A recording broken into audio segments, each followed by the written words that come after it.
con el auspicio de...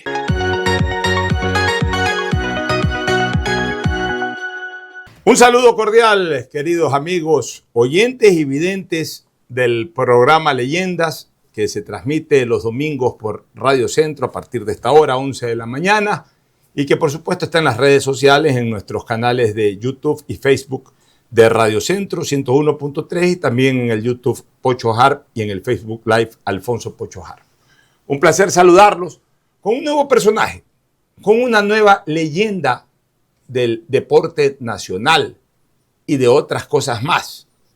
Y lo invito a que forme ya parte de este programa a don Andrés Chiriboga, ni más ni menos que el rey de las pistas de asfalto en donde se corría a todo vapor, a toda máquina, tanto a nivel nacional como internacional, y luego el rey de las pistas de baile. Pues Andrés Chiriboga también marcó toda una era en la puesta en funcionamiento de discotecas, aquella inolvidable Infinity para las generaciones de los años 70, 80, etcétera, y otras más que vinieron posteriormente, recuerdos que estaba dentro de la misma Infinity, en fin. De todo eso y mucho más vamos a hablar con este gran personaje del ayer en el automovilismo y en la vida social de Guayaquil. Don Andrés, bienvenido. Saludos cordiales. Qué placer tener a una leyenda como usted. Muchas gracias, Pocho. El gusto es mío y realmente gracias por invitarme. Muy bien. Primero lo trato de don Andrés porque lo conozco desde niño. Fui compañero y amigo en escuela y en colegio de su hijo mayor, Andrés Francisco Chiriboga. Entonces nos veíamos desde niños cuando frecuentábamos las casas y a él lo veía, era todo un personaje del automovilismo y obviamente pues don Andrés, y eso se queda siempre hasta el final. Pero yo quiero que usted me cuente un poquito, primero de su infancia, de su época infantil, juvenil, en la escuela, en el colegio. ¿En qué escuela estudió usted? ¿En qué colegio estudió? Bueno, yo nací en Guayaquil. Mis padres nos pusieron a mi hermana y a mí en un kindergarten que era regentado por unas señoras inglesas o norteamericanas. Entonces se hablaba solo en inglés. ¿Cómo se llamaba esa escuela? No tenía nombre la escuela, pero eran Mrs. Patterson y Mrs. Lemke. Entonces, hablaban solo en inglés. Pero era una escuela formalizada, o sea, sí, después de la escuela iba a colegio. Yo creo que creo que era el departamento de alguna de ellas grande, ahí en el centro, ahí por la casa Tosi, ahí diagonal de correo, por ahí quedaban. Ya. Y entonces se hablaba solo en inglés. No se estudió en español nada en la época escolar. Hablábamos solo en inglés. Ya, perfecto. Entonces yo pienso que esa fue una base que hizo que yo aprenda, y mi hermana también, pues el inglés más fácilmente. Ya, y de ahí pasó a colegio. ¿A qué colegio? De ahí pasé a un colegio, el Colegio San José. ¿Usted es lasallano? Soy lasallano. ¿De qué generación es usted? Entré en preparatoria, debe haber sido en años 50 y pico. Ya, o sea, hizo escuela en el San José también. Sí, hizo escuela en esta formación de habla lingüística anglosajona, o sea, sí, en inglés. Después de las gringas pasé al San José a preparatoria. Pero de primaria. De primaria. Ya, o sea, usted comenzó de párvulo, prácticamente sí, aprendió inglés. Así y de ahí pasó al San José de la Salle. Creo que eso fue bueno, haberlo aprendido tan joven, ya, tan chiquito, digamos. ¿Qué compañeros recuerda usted de esa época del San José de la Salle? Otto y Casa. Gran analista de básquetbol. Sí, claro. Agustín Barreiro, Emilio Pereira, Alfonso Larrea, el papel del dueño de las boticas. ¿Algún candidato, algún compañero en el San José, en escuela o colegio, que después fue presidente o distinguido político ecuatoriano? La verdad es que no recuerdo ninguno, porque ya todos a lo mejor son mayores que yo. Pero de su generación, de su promoción, ninguno. No me acuerdo de ninguno. ¿Y deportista importante en el San José de su época? Tampoco. Yo no era muy dado al deporte. Y estuve en San José solamente hasta quinto grado. Hasta quinto grado. Ya, o sea, solamente escuela. En quinto grado tuve un moncho con un cura de eso. Se fue de puñete con un cura. Me iba a ir, pero felizmente me contuve. Ya. Pero me pegó un bofetón. Caramba. Es que así era antes. Así era antes. Pues. ¿Y por qué fue ese bofetón? Porque había advertido que al terminar la clase había que ponerse de pie. Y yo me puse de pie, pero hablé. Entonces me oyó y como ya me había tenido odio, me llamó, me hizo quedar, cuando se habían ido todos, habló conmigo y ¡pam! Me dio una bofetada. Es que así era antes, así pegaban con regla en las manos, daban estos bofetones. Hoy suena exagerado, pero en esa época de alguna manera regulaba también nuestro comportamiento, ¿no? Era cuestión de generaciones, de épocas. Bueno, yo estuve a punto de caer la puñetes también, porque decía que este va a salir despegando, así que no hice nada. Usted tenía 10, 11 años. Yo tenía 11 años más o menos. Perfecto. ¿Y de ahí a qué colegio pasó? De ahí pasé al Cristóbal Colón. Se fue al otro lado, a ser salesiano. A ser salesiano, ahí terminé 5º grado y comencé 6º. ¿Y colegio también, desde el primer año en el Cristóbal o se fue a otro colegio? No, estuve hasta comienzo de 6º grado. Pero ahí mi papá, que era marino mercante, ¿Ya? se fue a trabajar a Venezuela. ¿Y ustedes se fueron a vivir a Venezuela? No, a Venezuela. Sí. Entonces ahí allá Caracas, Maracaibo. A Maracaibo. Ya. Hice 3 años allá y viví en Venezuela. Y mi papá navegaba, iba y vendía, entraban los barcos petroleros al puerto, eran los prácticos. Claro. Entraban y sacaban. El práctico es el que antes de entrar al puerto toma control del buque y lo va remolcando, usemos esa palabra, lo va remolcando hasta el muelle. Conozco mucho de estos temas portuarios porque mi papá fue médico de sanidad internacional, médico del puerto de Guayaquil y yo desde niño también iba mucho al puerto. Sí. Bueno, estudió hasta 3er año de colegio. Estuve en el Colegio Gonzaga, que era de los jesuitas. Formación jesuita. Entonces, lasayana, salesiana y jesuita, como la nuestra, como la de sus hijos. Sí. Eso fue hasta 3er año en Venezuela. No, en Venezuela estuve hasta 2º curso. Ya, y en 3º vino acá al Gonzaga. En 2º curso ya me volví loco por venir de nuevo al Ecuador. Ya. Porque vine a pasar un fin de año aquí, entonces las fiestas de fin de año, pues, baile todos los días. Entonces, me pareció que era lindo y yo quería estar aquí. Ya, y dígame una cosa, aquí entró al Gonzaga. No, eso en Maracaibo. En Maracaibo, ¿aquí qué colegio cuando regresó? Se llama acá al San Gabriel de Quito. Al San Gabriel de Quito, que era la misma línea, la línea jesuita. O sea, la misma línea. Pero terminó su formación en Quito. No la terminé, recién estuve, apenas estuve un año. Usted un medio trotamundos en escuelas y colegios. Yo tenía una enamorada en Venezuela, parece que me escribía cartas, pero no me las entregaban y yo no sabía qué me decía. Y no me diga que se regresó a Venezuela. No me iban a aceptar el próximo año. Entonces, por las cartas de mi enamorada. Después del San Gabriel, ¿qué hizo? Del San Gabriel me fui a la Academia Militar Ecuador. En Quito. Entonces ahí sí pasé los mejores 2 o 3 años de mi vida de escolar. ¿Sabe quién estudiaba en la Academia Militar Ecuador? Obviamente algunos años menor a usted. Vito Muñoz. Vito todavía. En la Academia Militar Ecuador.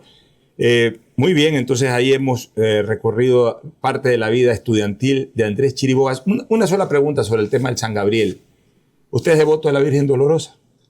No, porque me sabía el himno de la Dolorosa y íbamos a misa. Pero ahí estaba el cuadro original del Milagro de la Dolorosa, del 20 de abril de 1906. Y la música linda. Sí, el himno de la Dolorosa realmente maravilloso. Virgen, que como un lucero. Realmente estupendo. Yo también soy muy devoto de la Virgen Dolorosa. Muy bien. Y en todos estos idas y venidas de Andrés Chiriboga, en la escuela, en el colegio, ¿en qué momento aprendió a manejar? Bueno, yo desde que tenía creo que 10 o 11 años, mi abuelo tenía un carro y un chofer. ¿Qué carro tenía su abuelo? Era un Chevrolet del año 52 creo que era. Y entonces tenía un chofer que era apellido Mera. Don Mera. Entonces cuando Don Mera iba a ver a mi abuelita o a mi abuelito iba a verlo, el primero que se subía al carro era yo. El primero en subirme. Y hacía que me haga manejar el chofer. En esa época caja de cambios de 3 cambios. Era Primera, segunda, tercera y retro. Sí. Era palanca arriba. Palanca arriba, sí. Embragar y ¡pac! Para acá, retro. Sí. O embragar para arriba, primera. Sí. Yo también manejé esos carros. Sí. La juventud actualmente no tiene ni idea de eso. No tiene idea. Eran de 3 cambios. Bueno, ¿y usted qué hacía? ¿Se daba la vuelta por Quito? ¿Por dónde era esto? No, pues esto era en Guayaquil. Ya acá en Guayaquil. O sea, ¿usted aprendió ya a manejar después de los 18 años? No, a los 12, 13 años. Ya, antes, o sea, después de regresar de Venezuela. Antes de ir a Venezuela. Antes de ir a Venezuela, cuando estaban en el Cristóbal Colón. Sí, en Venezuela mis padres compraron un auto. Y ahí también lo manejaba. Un Plymouth automático que era de botones. No era para no que eran botones, pero automático. Ya, ahí lo manejaba también. Ahí comencé a manejar el carro y yo lo guardaba en el garaje. Entonces la rutina era que siempre tenía que ir a alguien a dirigir, al que guardaba el carro, para no chocarlo. Hasta que un día yo me atreví y lo hice solo. Entonces le llamó la atención a mi papá, ¿cómo había hecho eso? Y bueno, y cuando usted andaba en esos carros de su papá, de su familia, ¿ya le gustaba la velocidad? Sí. Andaba a toda velocidad, aún sin licencia. Bueno, cuando teníamos 14 años o 15, fuimos a una playa cerca de Maracaibo. ¿Y usted manejando? Y mi papá me hizo manejar. Sin licencia todavía. Sin licencia, tenía creo que 14 años o 13 años. Una locura. 130 kilómetros por hora. ¿Usted? Sí, manejando. La primera vez que manejaba en carretera le metió 130 kilómetros por hora. En la playa y el carro iba como esos camellones que hay en la playa. Fue una locura mía y por supuesto mía y de mi papá también. Y ahí descubrió que le gustaba la velocidad. Me gustó, sí. Ya, oiga, antes de entrar ya al mundo deportivo de Andrés Chiriboga, yo recuerdo cuando era menor, cuando era escolar, yo era compañero de su hijo Andrés Francisco. Y hay que mencionar siempre el segundo nombre, porque sus dos hijos son Andrés. Andrés Francisco el mayor, Andrés Marcelo el menor. No quise perjudicar a ninguno. Bueno, está bien. Entonces yo iba a jugar fútbol ahí al Parque de Urdesa con Andrés Francisco, porque ustedes, y con Carlos Eduardo Arcos, que era la gallada, porque ustedes vivían a cuadra y media del Parque de Urdesa, sí, me acuerdo. Prácticamente al frente, sí. Prácticamente al frente del Parque de Urdesa. Y yo recuerdo un detalle particular cuando yo iba a su casa. Íbamos luego a su casa, en esa época nos encantaba el béisbol, conseguíamos esas cartillas de beisbolistas y nos las intercambiábamos, que venían de Estados Unidos, que siempre había gente que las traía de Estados Unidos. Yo recuerdo un detalle particular en su casa, pero no preciso si era en relación a usted o a su esposa. Ahí había el cuadro de un expresidente de la República. Ese es mi abuelo Juan de Dios Martínez Mera, que fue presidente. Juan de Dios Martínez Mera era el cuadro. Exacto. Sí. Que era médico y que murió en el poder. No, él era licenciado.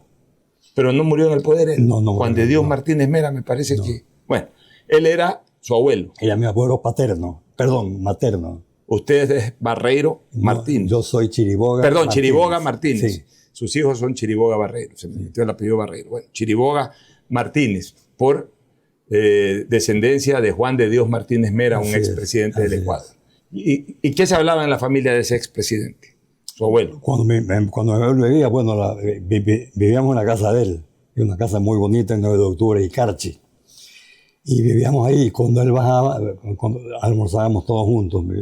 Como mi papá estaba viajando por Venezuela, mi mamá y mi hermana y yo vivíamos ahí y almorzábamos siempre juntos. Pero la solemnidad que imponía mi abuelo, primero que nada, va de eterno. Él bajaba de eterno a la casa, Sí. o sea, a la sala de la casa. Él bajaba de su dormitorio a almorzar, se ponía saco, no corbata, pero sí saco. Ya. Bajaba ensacado y casi que no se podía hablar. Pero contaba anécdotas de la época en que él fue presidente. No se hablaba de política tampoco. Y yo no creo que él quería hablar de eso tampoco. ¿Qué recuerdos usted tiene de él? Cuando él fue presidente, ¿usted ya había nacido o todavía no? Sí. No, pues él fue presidente en el 33. Usted es de Yo él nací en el 43. ya 10 años después. Pero bueno, pero ya cuando usted fue niño e incluso cuando ya estudió la vida republicana del Ecuador y se hablaba de Juan de Dios Martínez Mera, ¿qué se decía de Juan de Dios Martínez Mera y qué recordaba usted de lo que había escuchado de su abuelo como presidente? Bueno, él nunca habló de política con nosotros. Pero sí, a lo mejor su mamá. Lo iban a visitar a veces políticos del Partido Liberal, a mi mamá. O sea, la historia no es tan grata para esa época de mi abuelo, porque en esa época comenzó Velasco Ibarra. Apareció Velasco Ibarra, que era pues un enfogonado, una oratoria vibrante y hablaba hasta por los codos. Y entonces él se encargó de hacerle la vida imposible. Entonces, el ministro que nombraba, el ministro que lo votaba. Entonces, mi abuelo se quedó sin gabinete para gobernar. Y mi abuelo era un excelente administrador. Claro. Y de hecho, creo que Velasco Ibarra, su primer gobierno fue después de Juan de Dios Martínez Mera. Fue en el 35 Velasco Ibarra. Así es. Así es. Bueno, muy bien. Es que tenía yo ese recuerdo. Yo sí tengo en mi memoria que yo iba a la casa. Mire usted, ya han pasado más de 50 años. Pues yo iba a la casa de ustedes, ahí había en la sala un expresidente, pues no me acordaba quién era realmente. Muy bien. Andrés Chiriboga andaba en la playa en un carro a 130 kilómetros por hora. Bueno, luego se graduó del colegio, de la Academia Militar Ecuador y salió a la vida. ¿Estudió universidad o ya se dedicó simplemente a actividades comerciales? No, me casé muy joven. Entonces tuve que entrar a trabajar en lo que sea para subsistir. Entonces trabajaba y mi primer empleo fue en la aduana de Guayaquil. Pero estuve ahí unos cuantos meses. ¿Pero qué hacía? ¿De vistaforador o de oficina? No, era revisor. El revisor es el que revisa los documentos al final. Ya cuando pasaron por el inspector, Pero el del aforo, como se dice. Ya cuando pasaron el aforo, ya. Va donde el revisor va a revisar que todo esté bien. O sea, usted estaba en el puerto o en el aeropuerto. En el puerto, porque en la autoridad portuaria. Ya. Estaba recién inaugurada la autoridad portuaria. Claro, porque, a ver, usted nació en el 43, me dicen. Sí. ¿No? El puerto está en el 59, o sea, sí, más o menos ahí, Sí, cuando usted tenía 19, 20 años. Muy bien, entonces usted trabajó ahí y después, ¿qué más hacía? ¿No estudió en universidad? Dentro la costumbre que hay, porque siempre pasan un billetito para que... Entonces yo tomé eso muy mal y cogí al despachador que me estaba ofreciendo plata. Lo tomé muy a mal y lo saqué en pellones de ahí. O sea, lo quiso sobornar, más claro, para realmente cobrar un billete allá al importador. Era más o menos era la propinita para que hagan los papeles. Claro, por eso. Yo recibía papeles para revisarlos y los revisaba enseguida, era rápido. En cambio, los demás los archivaban. Claro. Me decían, pero trabaja más rápido, más despacio. ¿Por qué tan rápido? Porque ya lo hice. Entonces, ellos querían tener el horario para que los despachadores los billetes para que se apuren. En cambio, como usted despachaba rápido, no había esa necesidad. Pero ¿y ustedes por qué fueron a ofrecerle dinero? Porque para que les haga rápido, pero realmente porque era la costumbre. Era ya la costumbre. Miren cómo la corrupción y la sinvergüencería desde los años 50 no es no voy a usar la palabra patrimonio, no es mala costumbre de ahora, de esta época, de estas últimas décadas. En los años 50 ya en las aduanas y todo eso pasaban billetes y había sinvergüencerías y la burocracia aguantaba ahí papeles para sacar plata. O sea, esto es una práctica de 100 años en el Ecuador. Sí. Bueno, salió usted de la aduana por ese problema. Salí de la aduana, o sea, preferí salir porque ya me hice yo mal ambiente. No, y aparte de eso, el jefe mío del departamento de revisión ya me mandaba siempre en la bodega para que yo vea que todo esté bien. Entonces yo comencé a hacerme ahí tal vez medio mala sangre con los demás que estaban en la aduana. Bueno, de ahí usted se fue a trabajar seguramente en otras cosas, pues no estudió universidad. No. Ya, no estudió universidad. ¿En qué momento Andrés Chiriboga ya comenzó a sentir esa pasión por el automovilismo? Siempre me gustó, porque cuando salí de la aduana fui a trabajar a la autoridad portuaria de Guayaquil, que estaba recién inaugurada. Y ahí necesitaban, para el departamento de mantenimiento y automotriz y las máquinas que había, una persona que hable inglés, porque el fabricante de las máquinas de la portuaria querían darle un curso. Y entonces ningún mecánico de la portuaria, que eran antes de la aduana, sabía inglés. Y yo sí sabía inglés porque había leído en Free School. Claro, usted había estudiado inglés. Leía revistas en inglés de carro y me gustaban los carros, entonces me escogieron a mí para que vaya a Estados Unidos, a esta beca. Entonces eso hizo que los demás mecánicos que me cogen odio también, porque no lo mandaban a ellos. Yo me fui porque yo sabía inglés. Ya, y entonces, ¿cómo nace esa afición? Bueno, esto duró 6 meses, este curso, que estuve por algunas partes de Estados Unidos. Pero cuando regresé, se había producido poco antes que yo llegué una huelga de la portuaria que fue parece grande, y entonces me pidieron que no implemente ninguna de las novedades que yo traía para que los mecánicos no se pongan bravos. Claro. Entonces me tuve que quedar menos cruzado de brazos. Ya, ¿y? Entonces ahí en la autoridad portuaria comencé a tener un mejor sueldo que en la aduana. Ya. Y entonces ahí me pude comprar una camionetita Austin Mini 850 que había comprado Fernando Yerovi, que era mi buen amigo. Tenía una y me encantaba, entonces me compré una y justamente habían salido ya los Mini Cooper que andaban en Monte Carlo. Ya. Y los puso a corretear. Entonces me compré una camionetita 850, no era Cooper, no 850, nuevecito así de paquete. Me costó 32,000 sucres en esa época. Y la comencé a preparar. 2 carburadores, que el múltiple, que por aquí y por acá. De todo lo que usted había aprendido en Estados Unidos. Y lo que había leído en revistas, y lo que mi amigo Fernando Hidrovi hacía. Pero preparó la camioneta, pero para vacilar nomás, no para competencia. Correr, usted claro. ya andaba con el bicho de ser competidor. Sí, yo siempre quise correr, andar rápido y ganar de que los demás. Muy bien. Entonces preparó esa camioneta. No me diga que su primer vehículo de competencia fue la camioneta. Sí. Mire usted.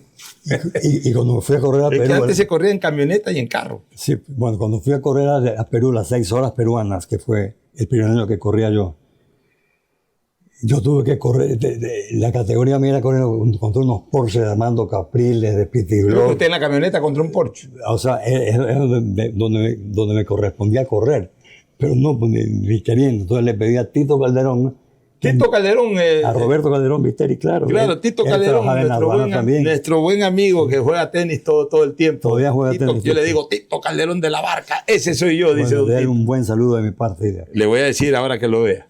Así que Tito me alquiló el carro, entre comillas, para correr en automóvil, no con mi camionetita porque era prototipo, sino con un auto para correr con los autos. Entonces corrimos, Fernando Hidrovi alternante y yo. Pero usted ya había corrido en Ecuador alguna competencia. 3 carreras. En la camioneta. En la camioneta. ¿Y cómo le fue en esa camioneta? Muy bien. ¿Ganó alguna? Gané la primera carrera que corrí, la gané. ¿Qué ruta? Las 3 horas de Quito se llamaba. O sea, dándole vuelta a Quito 3 horas. Un circuito en Quito. Circuito dentro de la ciudad. En esa época Quito tampoco es el Quito de ahora. O sea, que por el norte y por el Batán, por el estadio. Por la avenida de Alfaro, por donde estaba la escuela militar. Claro. La avenida 6 de diciembre. La zona del estadio Atahualpa, por ahí. Subían por ahí a una iglesia que había. Bajábamos casi por el Hotel Quito. Ya. 3 horas de competencia. Ganó esa competencia en la camioneta. Mi categoría. Y quedé séptimo en general. Entonces para mí fue un espaldarazo porque Pascal Michelet, que ya corría y era un personaje en el automovilismo en el Ecuador, él fue el maestro de ceremonias en esta premiación. Tuvo la generosidad de darme un espacio especial para mí, el elogiar mi manejo. Entonces eso me dio el espaldarazo para pensar que manejaba bien. Ya, muy bien. Entonces usted ganó esa carrera. ¿Qué corredores habían en esa época? Corría, bueno, Luis Larrea, que la ganó. El Loco Larrea. Corría Pity Block, Guillermo Ortega, Fausto Merelo, que después ya fueron competidores de usted en Yaguarcocha, en otros lados. En todos lados, no. ¿Marco Vivanco ya corría antes o no? No, él todavía no corría. El Chino Arias. Fernando Madera. Su gran rival, Fernando Madera. Ya lo vamos a recordar a Fernando Madera. Todavía no aparecía. Él todavía no corría, tampoco Vivanco. Y Antonio Payares. Y de la vieja guardia de la que formó parte mi tío Alberto, yo creo que ya retirado para esa época. Mi tío Alberto Harp, Teófilo Bucarán, también anterior. Badí Harp compitió con... Él era primo de mi padre. Mi tío Alberto sí era tío carnal. Ellos también... Badí, Salomón Dumani. Ya, sí. ¿Ellos corrieron en esa competencia o ya se habían retirado? No, ya se habían retirado. Pero yo era fanático de los carros ya porque la casa de mi abuelo quedaba en 9 de octubre y Carchi. Y los carros de carrera, cuando había carreras, partían desde la Casa de la Cultura. Ya. O sea, por los Plaza Centenario. Y ya pasaban por donde estaba la casa de mi abuelo, ya en carrera, uno por uno. Ya, perfecto. Entonces usted se fue a Lima en la camioneta y terminó corriendo en el carro de Tito Calderón. El carro de Tito Calderón, sí. ¿Qué carro era el de Tito Calderón? Era un Mini Cooper. Mini Cooper, pero contra un Porsche. No, pues corría en mi categoría. En la categoría. Corría contra un Opel Kadett. Bueno, ¿y cómo le fue? ¿Cuánto eran las 6 horas de Lima? Eran 6 horas peruanas. Sí. Ya, ¿y cómo le fue en esas 6 horas de Lima? Bueno, me estaba yendo muy bien hasta que a las 2 horas y cuarto se rompió el embrague del carro. ¿Qué había pasado? Como el carro no estaba hecho para correr, los mecánicos se les mojó el disco de embrague en aceite. Entonces, para secarlo, la costumbre era meterlo en aceite y prenderle fuego. Entonces, quemaron el disco de embrague y le cristalizaron el asbesto. ¿Ya? Entonces, en la carrera, con la frenada y dando cosas, y se calentó el disco de embrague, se rompió el disco de embrague. Entonces, me quedé sin embrague. Bueno, entonces regreso largo porque no pudo terminar la competencia ni ganarla. Esa fue su primera competencia internacional. Sí, la primera. Ya, y de ahí, ¿cuándo Andrés Chiriboga da el salto ya a carros de alta velocidad, de alta gama? O sea, ¿qué otras competencias se dieron? ¿Qué otras generaciones llegaron? hasta que Andrés Chiriboga ya pasó a ser el gran conductor de carros Porsche, me acuerdo claramente. Bueno, fui jalando poco a poco. Después de 1850 le puse el motor 1000 centímetros cúbicos, después 1300. Pero siempre con la misma camioneta. Sí. Y después, por último, terminé cortándole el techo. Porque Pedro Viñolo y Carlos González de la provincia del Oro se trajeron unos carros que eran un Escort preparado y Miguel Viñolo un Whooper Brodsky que era una bala. Entonces, yo con todos esos carros no podía correr, entonces le corté el techo a mi auto para poder tener mejor penetración en Yaguarcocha. Pero, y de ahí ya, ¿cuándo se da el salto a auto? Bueno, a auto, de ahí me gané una liberación porque gané mi categoría en el campeonato nacional. Entonces importé el Ford Escort. Ese fue su primer auto de carrera. El primer auto de carrera preparado en Inglaterra, con el volante a la derecha, los cambios a la izquierda. Sí, sabe que mi padre, ahorita que dice volante a la derecha, le había comprado a un diplomático inglés un Mercedes-Benz volante a la derecha. ¿Sí? Yo me di el lujo de, en mi niñez, infancia prácticamente, rodábamos en un Mercedes-Benz volante a la derecha, que no había muchos en el Ecuador, volante a la derecha, eran ingleses. Claro. Eran ingleses. Bueno, muy bien, entonces usted se compra este Ford, y eso habrá sido ¿qué año? ¿73 por ahí? Fue en el 71. En el 71. Y ahí comienzan competencias ya de autos. ¿Y quiénes eran sus rivales? Mis rivales eran, bueno, el Chino Sosa, Hugo Sosa, Marco Vivanco. Ya, en el famoso BMW que tenía Marco. Schnitzer, sí. Ortega también tenía un BMW. Fausto Menero seguía corriendo, ya habían traído el Ferrari. Pero él corría en Ferrari. ¿En qué corría Fausto Menero? Tenían un Ferrari él y Ortega. Pero Ferrari, Ferrari, corrieron en Daytona y creo que ganaron. Pero lo trajeron aquí a Ecuador. Claro, aquí corrió. Sí. Eso no me acuerdo. ¿Qué otros corredores? Después estaba Pascal Michelet, que también era copropietario del Ferrari. El Loco Larrea. El Loco Larrea. El Loco corría en Porsche. El Loco era eterno. Corría en Porsche. Terminó corriendo en Porsche, porque tenía un Mercedes también. Oiga, ¿qué tragedia la del Loco Larrea, ¿no? Sobrevivió a todas las competencias, fue un gran corredor y se muere ya totalmente retirado de las competencias, se muere en un accidente automovilístico llegando a Ambato. Esas cosas increíbles, ¿no? Un corredor de tremenda categoría termina teniendo un accidente que le cuesta la vida en un traslado común y corriente, no en una competencia. Bueno, muy bien. Entonces, Andrés Chiriboga, ¿cómo comienza a despuntar? Bueno, fui de menos a más. Ganaba mi categoría. Y en esa época, como había muchos carros de carrera, entonces la dividían la carrera en dos mangas. Las mangas de los carros chicos, que era hasta 1300 centímetros cúbicos. Ahí estaba el suyo. Sí. Y después los carros grandes, que eran ya el Camaro, los Ferrari, lo que sea. Pero entonces mi Cooper, como yo tenía conocimiento de mecánica, era mejor preparado que mis rivales. Entonces les ganaba siempre. Yeah. Les ganaba con 1 o 2 vueltas de ventaja. Y créame que me daba hasta vergüenza. Entonces ya me aburrí y hice el motor mío un poquito más grande para subirme a la categoría más grande. Entonces era 1302 centímetros cúbicos. Entonces yo corría contra los BMW, contra los Volvo, con lo que sea, y me fajaba con ellos. Y les ganaba. A veces sí. ¿Qué competencias en el Ecuador usted recuerda haber ganado?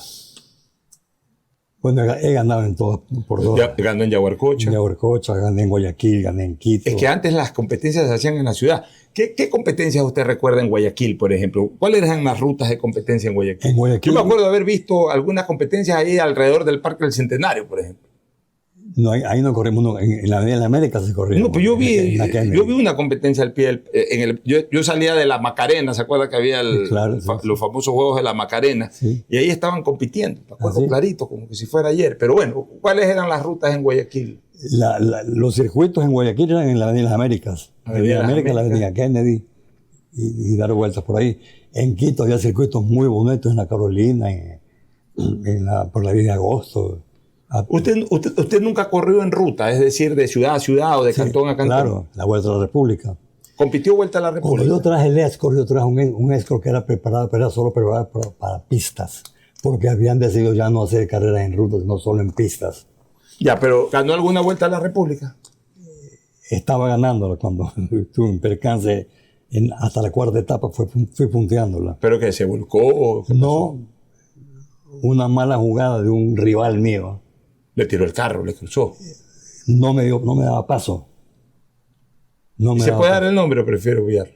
Prefiero olvidarlo, porque ya hace 50 años de eso, prefiero Ya, ya ya. olvidarlo.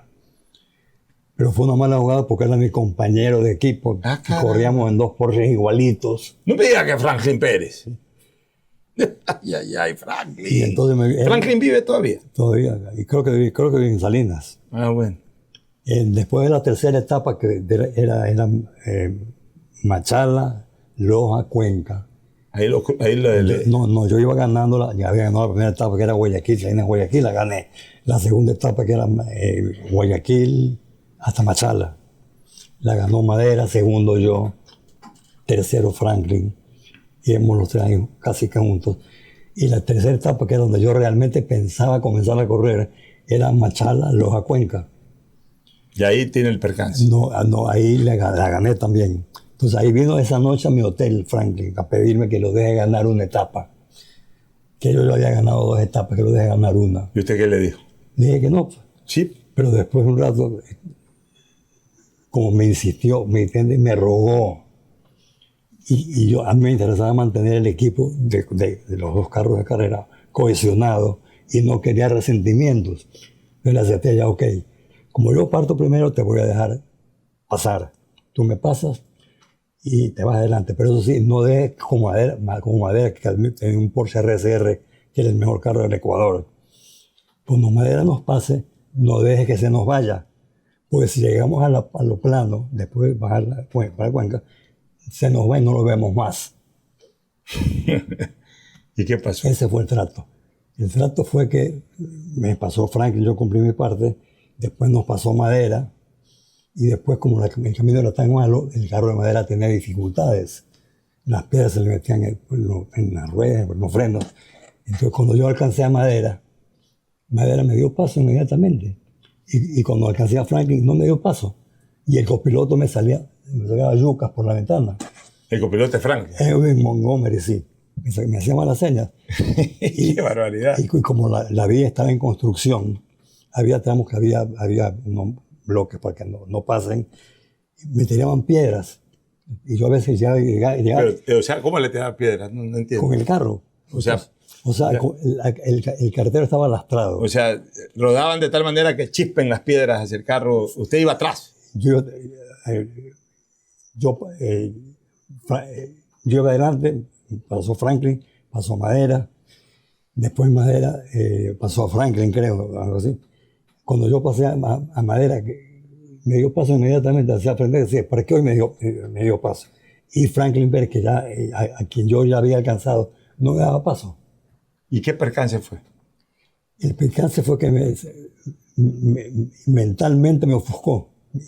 Yo era furioso, quería matar. Y se retiró de la carrera. No, me salí en una curva tonta. No me diga que se fue. Antes de Payatanga. No, me salí un poquito más así de carretera y no pasaba nada. Se pegó el carro contra una roca que había en la cuneta y se me salió la rueda trasera derecha. Pero menos mal que no se fue a las cunetas. Ah, no, felizmente fue para ahí y no fue más arriba, que ya era más peligroso. Claro, que ya era más peligroso. Bueno, entonces ahí hemos recordado parte de estas competencias. Nunca ganó entonces Vuelta a la República. No, Ya, en esa época se corría muy, era increíble, ¿no? Los mismos corredores corrían rutas, corrían dentro de las ciudades y comenzaron a correr en autódromos y además competían internacionalmente. ¿Qué competencias ganó en ciudades, por ejemplo? ¿Cuántas competencias en Guayaquil, en Quito? Casi todos, en todas partes gané. Ya, ¿y habían competencias Guayaquil-Salinas? Sí, también. ¿Y ganó alguna Sí, Guayaquil-Salinas? también. Tengo un récord ahí. ¿Cuál es el récord? ¿Cuánto es? ¿Cuánto se hacía de Guayaquil a Salinas un competidor? 39 minutos, 40 minutos. 40 minutos Guayaquil-Salinas, que iban a 130. ¿Cuál era el límite de velocidad? O sea, o el promedio de velocidad. O sea, en esa época. Esos Porsche de ahí corrían 260 por hora. Ya, ¿usted cuánto le llegó a meter un carro? 200, aquí en Ecuador, 270. Usted le llegó a meterle 270 en Ecuador. Sí. Ya después vamos a hablar de Alemania, de Le Mans, pero 270 fue su máximo pico en ese Porsche. Sí. El promedio fue 208 kilómetros, 208 de promedio. Ya, vámonos ahora a la competencia internacional. Yo me acuerdo que un buen día, la gran noticia en esa época, yo era niño, pues siempre seguía el deporte, se van a las 24 horas de Le Mans Andrés Chiriboga Martínez y Franklin Pérez Cereceda. Los dos grandes competidores ecuatorianos, por lo menos de la costa, no sé. Madera también era un gran corredor, pero no sé por qué no fue Madera. ¿Cómo eran esto de las 24 horas de Le Mans? ¿Cómo corrían ahí? ¿Eran compañeros? ¿Corrían el mismo carro? ¿Cómo era la cosa? No, bueno, yo creo que uno de los pioneros del automovilismo nacional es, aparte de Luis Larrea en la época prehistórica, es Guillermo Ortega. Ya. Excelente corredor. Palito Ortega, que le decía. Un desarmado para correr el carro o yo. Entonces, Ortega y Merelo se fueron a correr a Le Mans, a Daytona. Ortega y Merelo. Sí, y un Ferrari y ganaron en las 24 horas de Daytona. Ya, ganaron Daytona. Sí.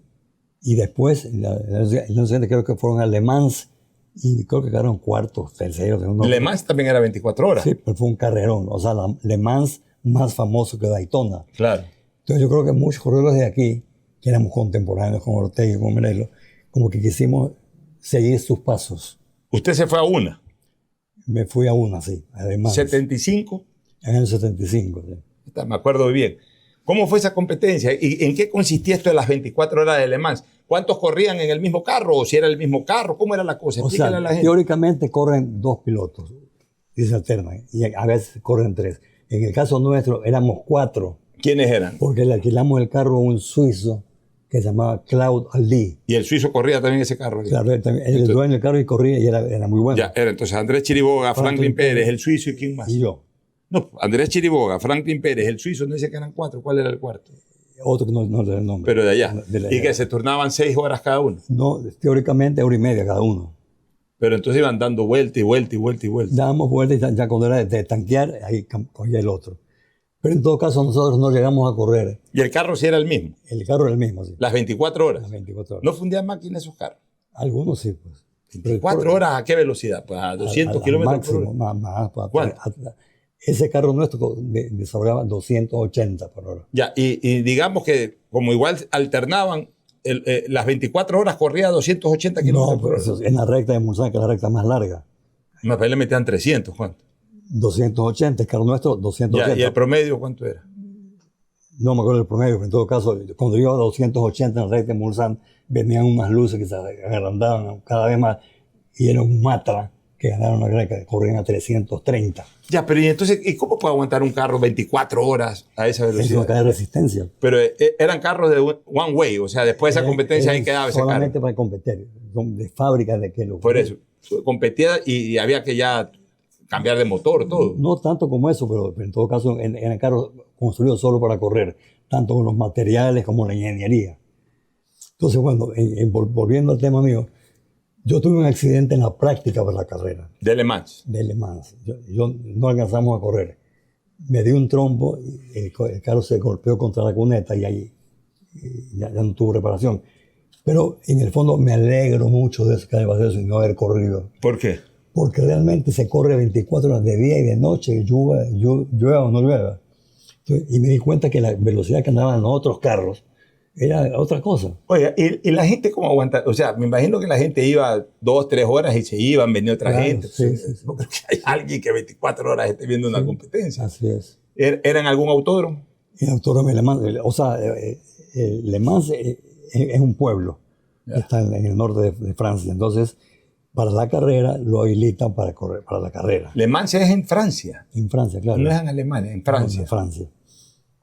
Ya. Y entonces ahí competían. ¿Y en qué puesto quedó? No corrimos, pues. Porque yo tuve un accidente en las prácticas antes de correr. O sea, nunca terminó de correr usted Le Mans. No, nunca. Solamente fueron. Solamente fuimos, practicamos, nos clasificamos y todo, pero no llegué a correr. Ya, y Franklin Pérez tampoco. Nadie del equipo compitió. Nadie del Ecuador. Nadie del Ecuador. Y de ahí ya nunca más hubo una experiencia de esas. Hubo el año siguiente unos serranos que se fueron, pero no les fue bien. Ya, no les fue bien. Ok, volvamos ahora a la competencia local. Yo me acuerdo que en esa época yo tenía un transistor más o menos de este porte. No habían estos celulares, eran unos radios transistor.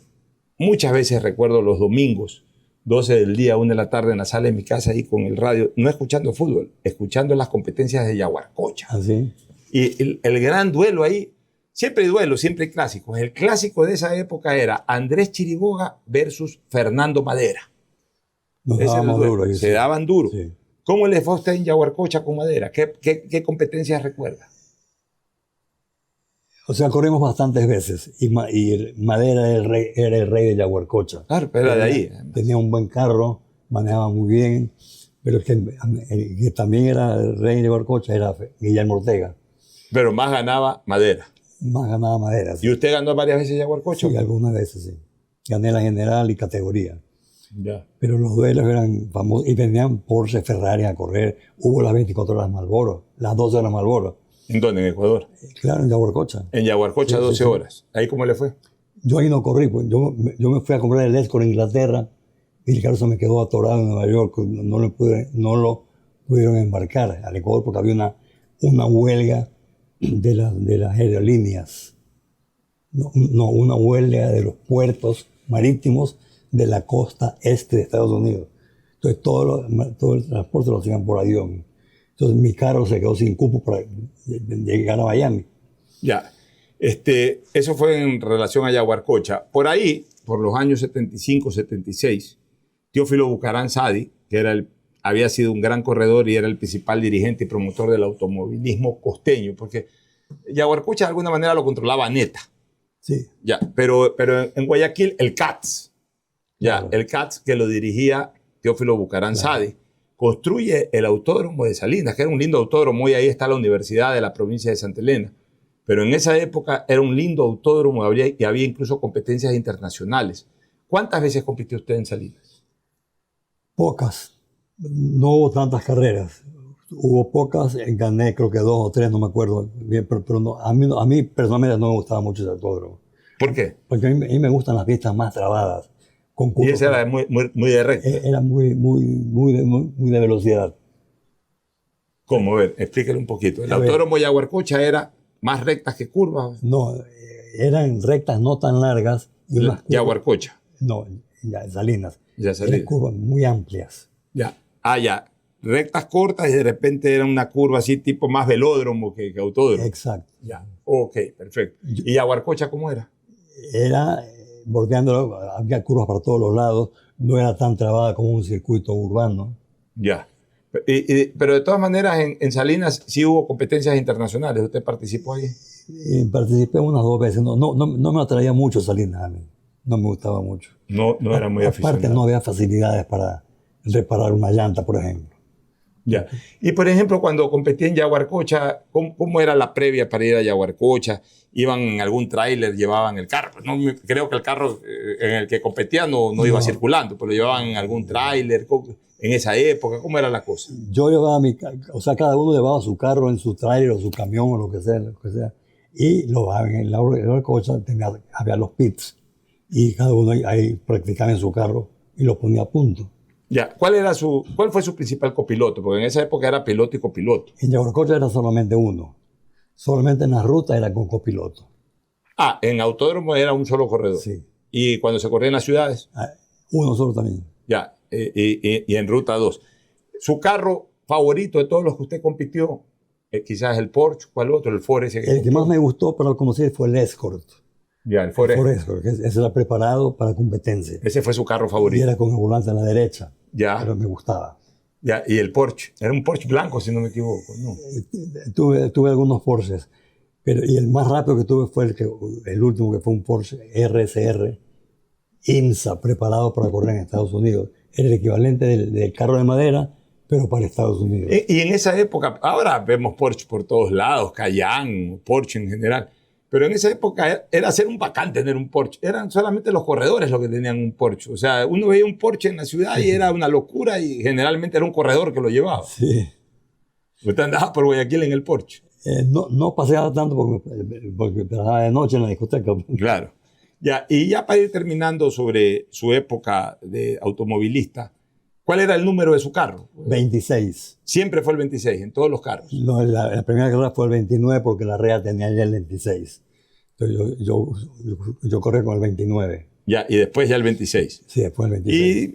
Y aquí no hay problema de mencionar auspiciantes.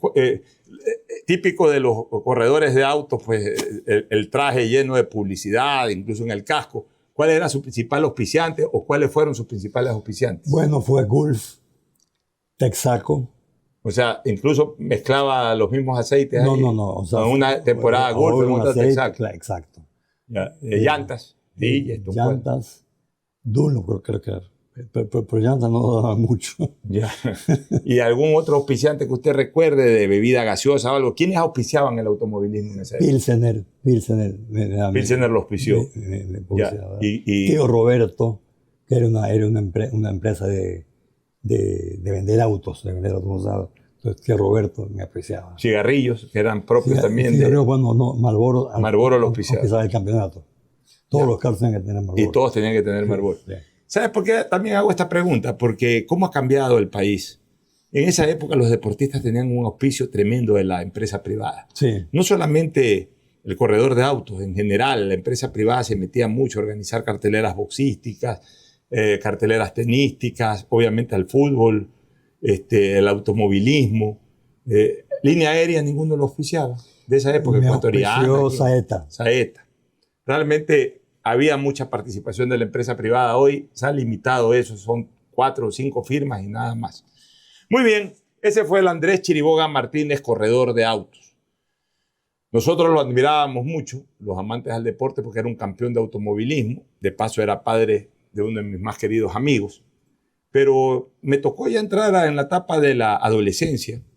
Y como todo adolescente nos comenzó a gustar la discoteca. Y resulta que Andrés Chiriboga Martínez, ya retirado de las pistas de automovilismo, comenzó a adueñarse de las pistas de baile.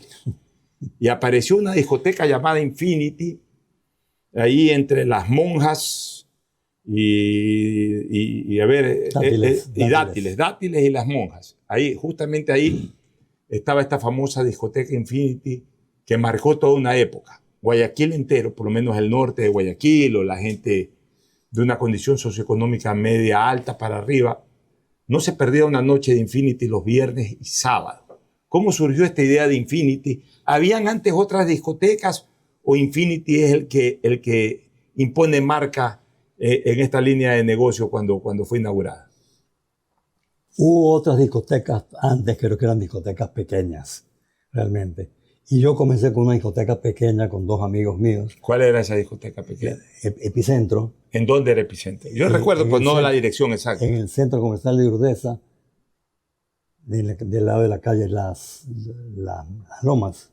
Ya, esa era la única discoteca que había en Urdesa en ese momento. Epicentro. En ese momento sí, no. Y ahí comenzó a hacerse la famosa discoteca, que era de los hermanos Viñolo y Marcelino Valls. Había unas discotecas en el centro, pero no tenían el auge que tuvieron después las discotecas. Ya, y de repente aparece esto de Infinity. ¿Y cómo se le ocurre a Andrés Chiriboga captar todos los públicos?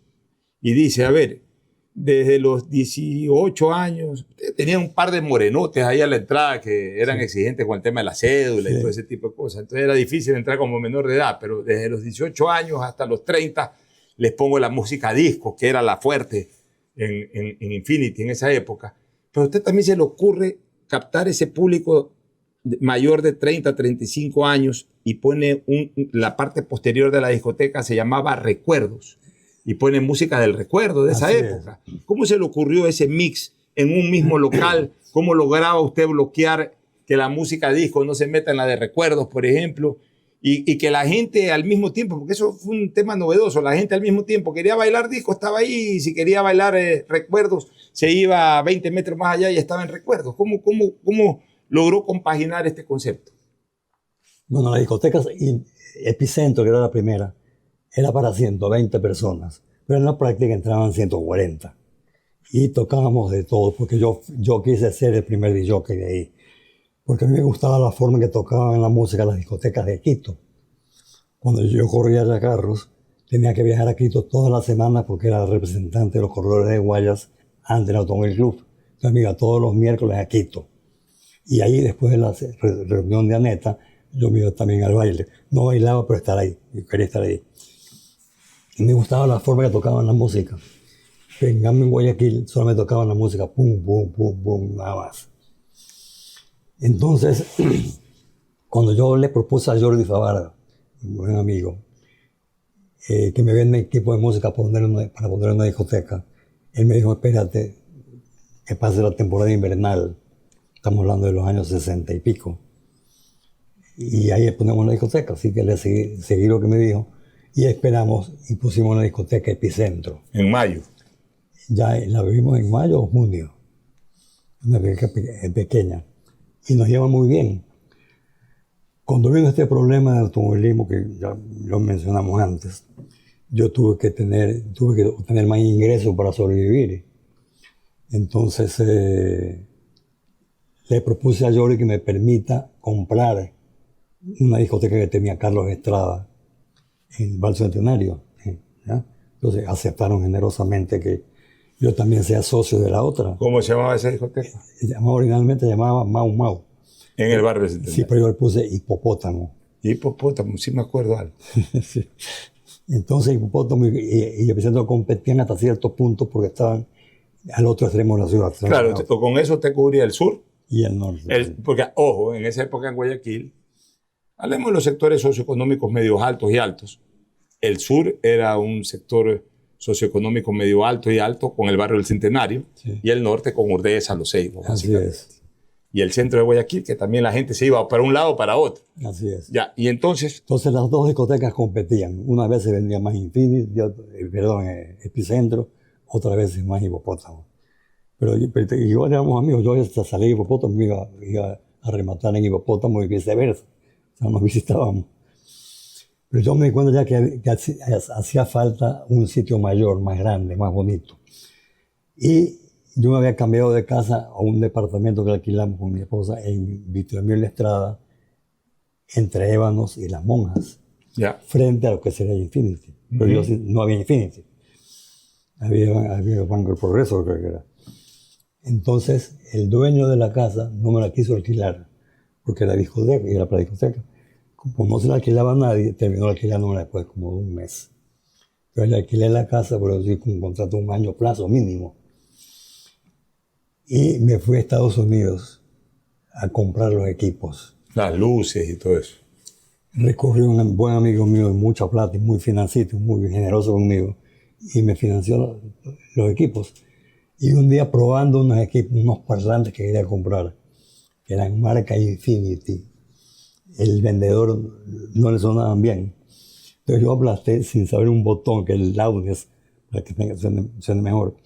Y sonaban perfectos los parlantes, lindos, pero 2 segundos, y ¡pum!, se quemó el fusible. Yo pensaba que quemaba el parlante y que me lo iban a cobrar. Entonces me causó tal impresión eso que se me quedó el nombre Infinity en la cabeza. Entonces decidí poner la discoteca Infinity.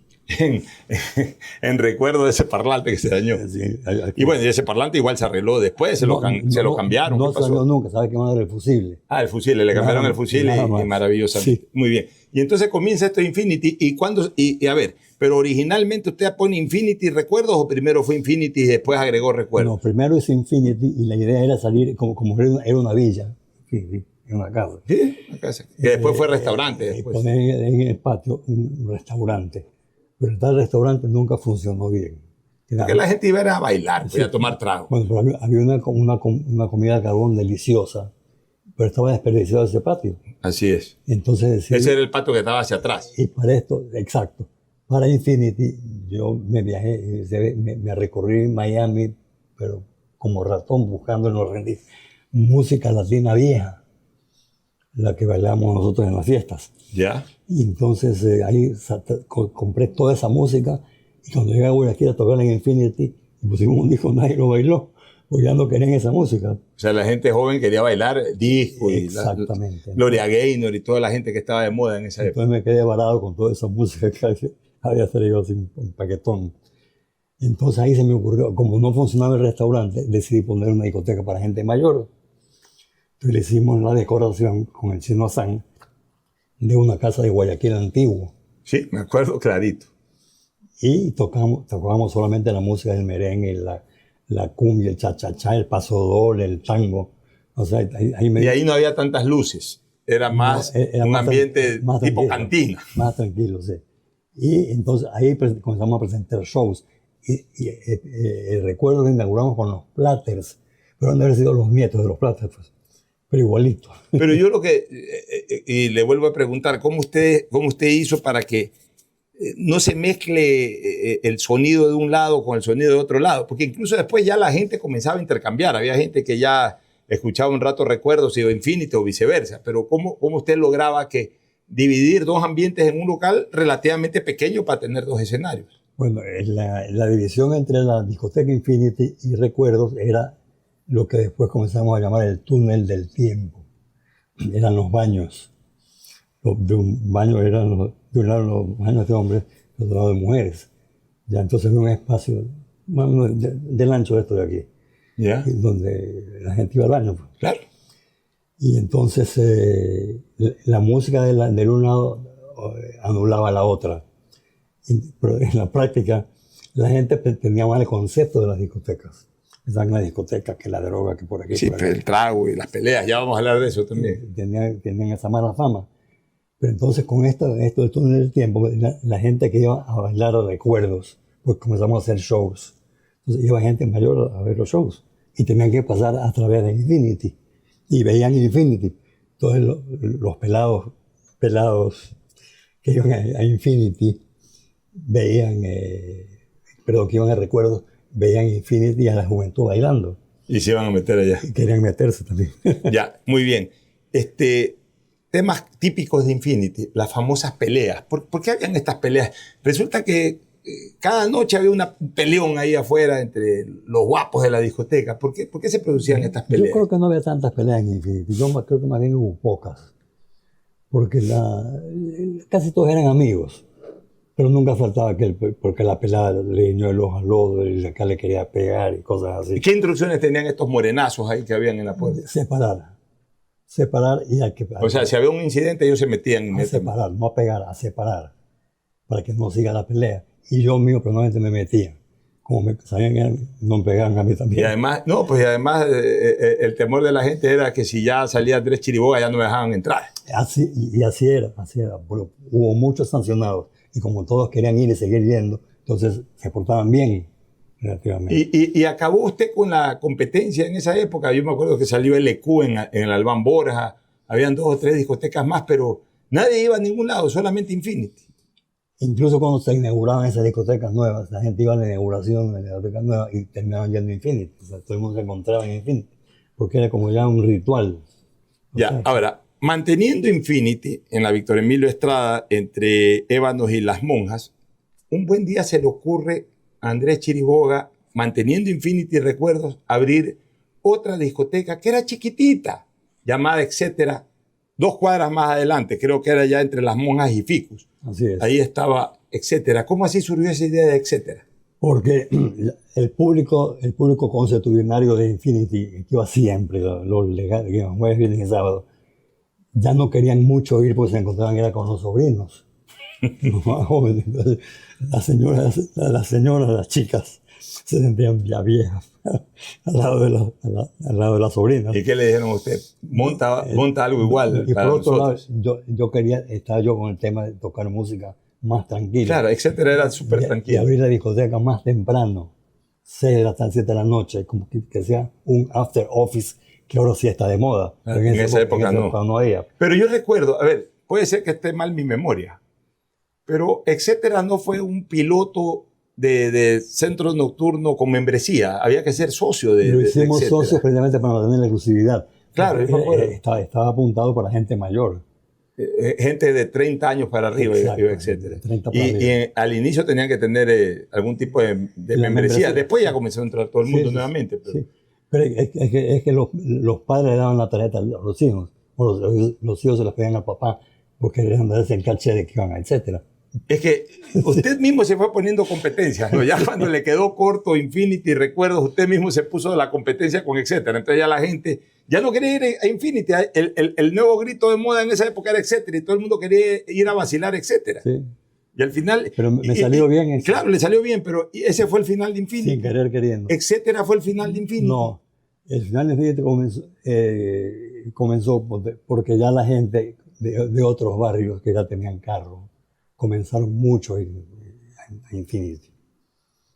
Y entonces comenzó el ambiente a dañarse, a cambiar. O sea, iban personas de ya con mala fe, presencia, incluso. otro aspecto. Entonces, una vez hubo una pelea, yo estaba por ir a Cataluña Y me gente hacía parar y casi me pegan también ahí, porque no me conocían. Claro.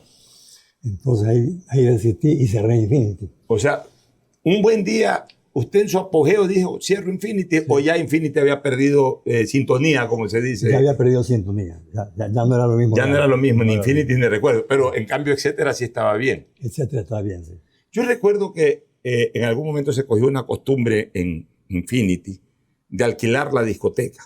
Y se lo digo porque yo entré, cuando tenía 18 años, 84, entré a la Facultad de Medicina de la Universidad Católica de Guayaquil, y dentro siempre me gustó también la política universitaria, y los grupos que administrábamos la Asociación Escuela de Medicina hacíamos la fiesta del novato, y se alquilaba mucho la discoteca Infinity para las fiestas del novato, que no eran viernes y sábado, pues eran un jueves, un miércoles, que sí. entiendo que eran más baratas, o eran los días en que se alquilaba. ¿Esa también fue una fórmula de ingresos de ustedes? Fue una gran cosa, porque pero esto nació a raíz de que las señoras de Urdesa que pasaban por Infinity todos los días a misa, pasaban caminando por ahí, veían la discoteca, iban a la iglesia y pues, ya. Me comenzaron a pedir la discoteca para eventos, para recaudar fondos, para alguna cosa, ¿ya? Entonces yo les prestaba la discoteca, no les cobraba nada. Entonces esto se hizo ya una costumbre. Casi todos los martes y miércoles estaba la discoteca alquilada para una cuestión de beneficio. Entonces yo pienso que ese beneficio, eso que hicimos, que fue una buena obra, le dio una buena imagen, una buena espalda a la discoteca. Y ahí la comenzaron a alquilar otras organizaciones. Y la gente comenzó a ver que no era un antro de perdición. Claro, no, de ahí comenzaron empresas privadas, facultades, claro, universitarias, etc. Sí, sí.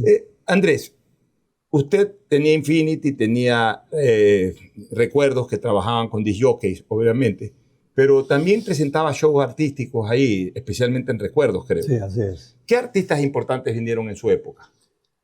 Bueno, traídos por usted. Sí, comenzamos con Gloria Gaynor. Claro, yo me acuerdo que Gloria Gaynor vino en el año 1980, si no me equivoco, 80, 81. 70 o 79. 79, por ahí. Por ahí, sí. Me acuerdo, se presentó en el Coliseo Cubierto, y ahí mismo en ese viaje hizo Infinity, o vino solo Infinity. No, hicimos primero Infinity. Ya. Infinity la inauguramos, creo que fue en julio. Ya. Y Gloria Gaynor vino unos meses después. Ya, y de ahí se presentó en el Coliseo. De ahí en el Coliseo llevamos a Quito. O sea, usted era el empresario, el manager de Gloria Gaynor. La presentamos. Tremenda cantante. Tuvimos 10 presentaciones con ella. La llevamos a Quito. 10 presentaciones en Ecuador. En Ecuador. ¿Ya qué otros artistas vinieron con usted? José José. ¿Lo trajo al Príncipe? Sí. ¿Cuántas veces lo trajo al Príncipe? José José lo tuvimos como una semana. Todos los días cantando en Recuerdo. En Recuerdo, y lo llevamos a Manaví también. Qué fácil que era la vida antes en ese sentido. Sí. Estamos hablando que José José era un cantante de élite, y venían y una semana se parqueaban en Infinity. Sí. Increíble. ¿Qué otros cantantes? Camilo Sesto. Camilo Sesto también lo trajo. Sí. Con él no fue mal porque lo presentamos también en Cuenca. Usted sí sabe que yo también lo traje a Camilo Sesto con Esteban Mateus el año 2008. Yo lo apoyé a Esteban Mateus ahí se salvaron los muebles, como se dice. Pero bueno, Camilo Sesto, ¿qué otro artista? Acá también salvamos los muebles porque llevamos a Camilo Sesto la presentación también en Cuenca, por la fiesta de Cuenca. Pero resulta que a Camilo Sesto le habían metido el cuento de que ir a Cuenca en avión era peligrosísimo. ¿Es que se habían caído los aviones? Sí, pues el viaje de la muerte. Entonces Camilo Sesto no quiso ir en avión. Entonces yo compré un auto para llevarlo a Camilo Sesto. ¿Ya qué otro? ¿El Puma vino alguna vez? El Puma no. ¿Qué otros artistas? ¿Lupita Alessio? ¿Algún artista? No, tampoco. Camilo, Gloria Gaynor, José José. José José Manzanero. Lo trajo Armando Manzanero. ¿A todos los presentaba usted en Infinity Recuerdos, o algunos ya hacía empresa por otro lado? Solamente en Recuerdos, y algunos también en Infinity. Los iracundos. A ver. Los iracundos originales. Usted es un hombre de clásicos. En el automovilismo el clásico era Andrés Chiriboga versus Fernando Madera. En el mundo de las discotecas y artistas el clásico era Andrés Chiriboga versus William San Andrés. Porque William también traía a su salón Williams, que quedaba ahí en la calle Los Ríos entre 9 de octubre y Luque, Williams. Sí. Traía también artistas, y básicamente los mismos que usted está mencionando. Que competían ahí. No mucho, porque como que nos poníamos de acuerdo. No ocurría, pero como que si él traía uno, yo no traía otro para no dañar el show, y viceversa. Se respetaban, O sea, a distancia no se nos respetaban. cruzábamos. Así es. Esos son básicamente los artistas que usted trajo. Sí, no, muchos más. No me Pero de acuerdo. alguna artista mujer. por ejemplo, Leonardo Fabio. ya, pero alguna mujer, no sé, en esa época eran famosas las Rocío de España, Jurado y Rocío Dúrcal, era famosa Lupita D'Alessio, Yuri, ninguna de ellas trajo usted. Me parece que a Yuri sí. A Yuri la trajo. Ya, muy bien. Ok, entonces tenemos Infinity, tenemos Recuerdos, los artistas que venían para allá. Luego Andrés Chiriboga tiene la iniciativa de Etcétera. Se cierra Infinity y Recuerdos, se queda con Etcétera. De repente se construye la Kennedy Norte, porque la ciudad de la Kennedy acababa donde hoy es el San Marino, ahí acababa la ciudad de la Kennedy. El resto todo eran matorrales que había para allá en esa época. Ya creo que León Febres Cordero, en su primera administración de alcalde, comienza a impulsar la urbanización en esos sectores, se construye la avenida Francisco Orellana y aparece Amén y Amencito. Cuénteme un poquito de Amén y Amencito. Bueno, yo siempre quise hacer una discoteca que sea para lucir todas las luces y el buen sonido que no tenían Infinity tampoco, porque era una casa Claro. con tumbados relativamente bajos. Entonces decidí construir la discoteca. Entonces construimos Amén, pues se llamaba Amén, de la última. ¿Pero por qué amén? O sea, una palabra más bien religiosa, amén. ¿Por qué? ¿Gracias a quién? Amén, ahí dice acabó. O sea, se le ocurrió poner amén. Sí, así es. No es que por algo en especial, porque Infinity fue por el parlante. Sí. Amén, ¿por qué? Tal vez ese fue el pecado, tal vez. Bueno, pero amén fue ya algo grande. Usted la construyó, Sí. en la edificación. Ya la hizo tipo discoteca. Así es. Fue construida para discoteca. Ya. ¿Y cómo le fue? Y ya en cambio la gente de Etcétera se iba a amén. ¿Y cerró usted Etcétera o no? Sí, ¿O los no, hizo convivir paralelamente? No tuvo el gran éxito que tuvo Infinity jamás, ni la trascendencia. Era linda, bonita, pero no. Ya, pero Etcétera seguía abierta mientras estaba amén o ya había cerrado No, Etcétera. Etcétera era un local alquilado. Entregó el local. Entonces lo devolví el local. Y ahí se fue con todo amén. Sí. Ya, y esto es amencito. Amencito lo hicimos porque no sabíamos qué nombre ponerle. O sea, el mismo. Pero era ahí mismo, en el mismo lugar. Ahí mismo, sí, pero es que no sabíamos cómo hacer el mismo concepto de Infinity y de Recuerdos. Entonces hicimos esta chiquita ahí al lado y le pusimos Amencito. ¿Y tuvo el mismo éxito de Infinity y Recuerdos? Recuerdos tuvo mucho éxito, perdón. Amencito. Amencito tuvo mucho éxito. Más que amén. Más que Amén. Proporcionalmente sí. Pero ninguno de los dos llegó a los niveles de Infinity. No, no creo, no.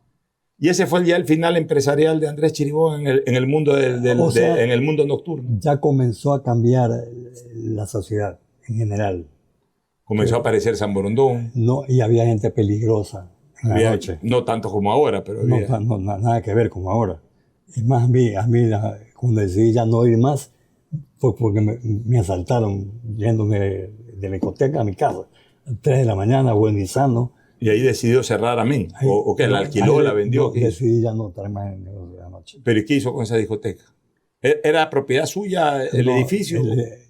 La tierra. Yo le he alquilado el terreno a la Fuerza Aérea. Sí, claro, porque allá al lado estaba Juan Salvador Gaviota. Exacto. Que era de la Fuerza Aérea Ecuatoriana. A mí me indujo a eso de el Juan José Vivas. Claro, que era el dueño, el gordo Vivas, que en paz descanse.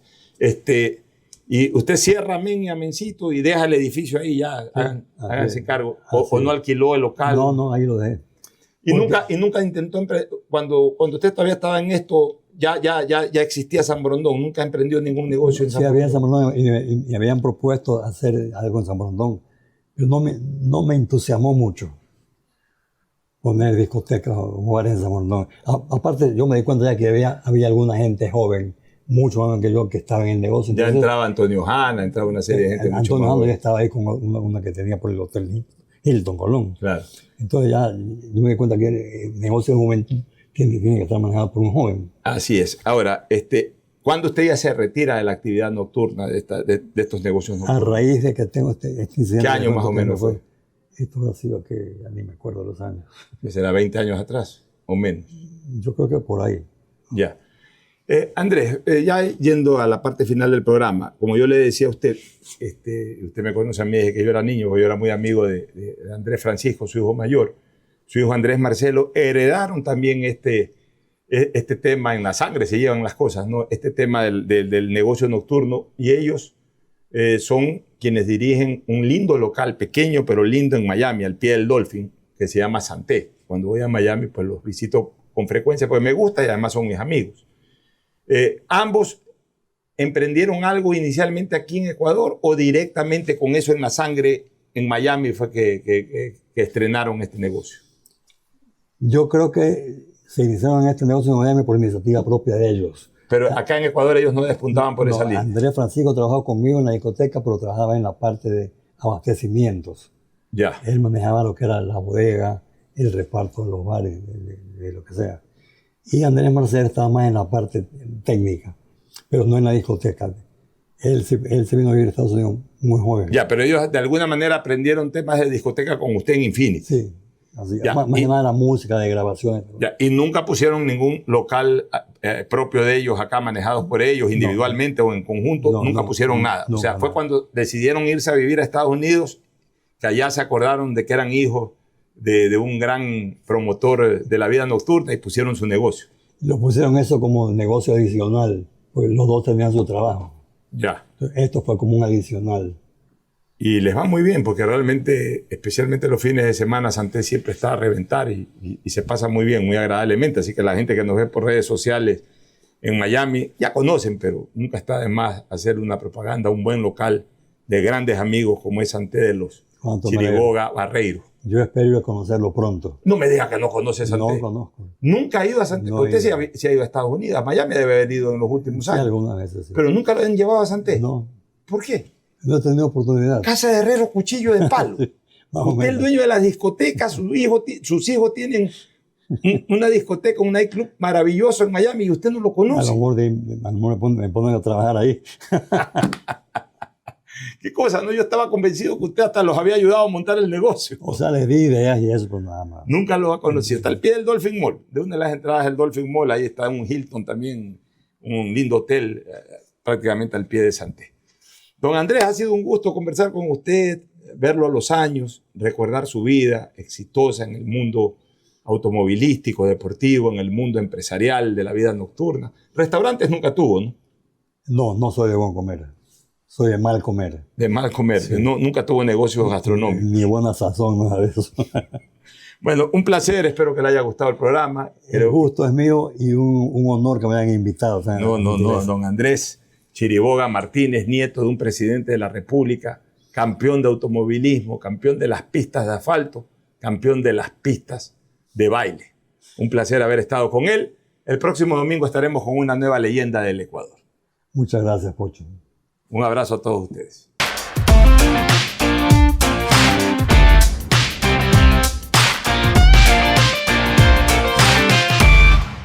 Con el auspicio de